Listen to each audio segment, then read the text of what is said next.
पवन सिंह हर हर movie और चिंटू पांडे के इश्क मूवी में से कौन सा मूवी बड़ा है? जी हाँ दोस्तों, भोजपुरी इंडस्ट्री में इन दोनों फिल्मों में से कौन सा मूवी बड़ा है, जानने से पहले वीडियो को लाइक करके चैनल को सब्सक्राइब कर लीजिए। दोस्तों जैसा कि आप जानते हैं, यहाँ पर हर हर मूवी और चिंटू पांडे का इश्क मूवी जो कि दोनों का टीजर आने वाला है कमिंग सून में। और यहाँ बता दें आपको कि चिंटू पांडे का इश्क मूवी जो है वो उसका टीजर आने वाला है। जैसे कि आप दिखा दे रहे हैं आपको इश्क, यहाँ लिखेंगे आप चिंटू पांडे, चिंटू ऐसे करके लिखेंगे चिंटू पांडे तो देखिए आ जाएगा इश्क चिंटू पांडे, ऐसे करके लिखेंगे तो देखिए टीजर आ जाएगा। लेकिन टीजर अभी आया नहीं है दोस्तों, टीजर आने में अभी 24 तारीख को टीजर इसका आएगा इश्क मूवी का, जो कि बहुत ही अच्छा है। और आपको दिखाते हैं हर हर गंगे, ऐसे लिखेंगे हर हर गंगे मूवी। जैसे चिंटू पांडे का बहुत ही बड़ा लेवल का फिल्म नहीं है, लेकिन यहाँ हर हर गंगे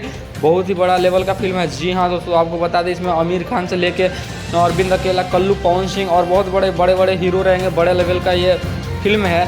तो आपको बता दें कि इन दोनों मूवी में से इश्क मूवी और हर हर गंगे में से बड़ा लेवल का मूवी है हर हर गंगे। और ये हर हर गंगे बड़ा लेवल का ही नहीं, भोजपुरी इंडस्ट्री में सबसे बड़ा है, जो कि ये मूवी के अलावा कोई भी मूवी ऐसा नहीं है। यहाँ तक कि फरिश्ता मूवी खेसारी लाल का भी नहीं है। तो दोस्तों आप पवन सिंह का फैन होंगे तो ठोक दीजिए लाइक और चैनल को सब्सक्राइब।